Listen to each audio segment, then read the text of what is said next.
am aware of Allama Dilawar Hussain Saidi, Inna Lillahi Inna Rajiun, and I got the information a few days earlier that he passed away.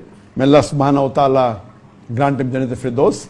May Allah subhanahu wa ta'ala raise his level to the highest level of Jannah. And I'm aware that he was one of the popular dais of Bangladesh.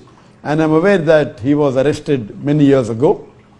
And he was first given the verdict of to be hanged.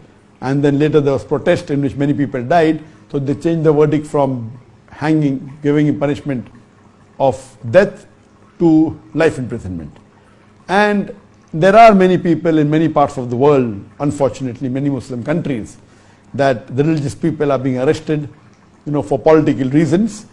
And one of them was Allama Dilawar Hussain Saidi.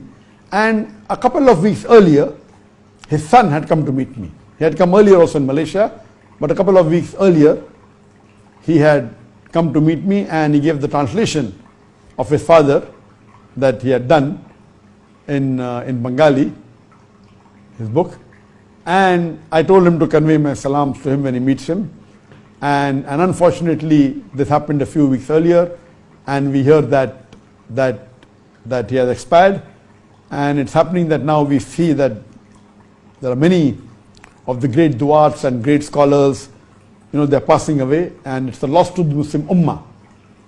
And we know that he had done great work in spreading the message of Allah subhanahu wa ta'ala. And I pray to Allah subhanahu wa ta'ala that may He give him the highest level in Jannah, and may He give him a place close to the Prophet Muhammad sallallahu alaihi wasallam and the Anbiyas and the Khulafa Rashidin and the Sahabas. Ameen.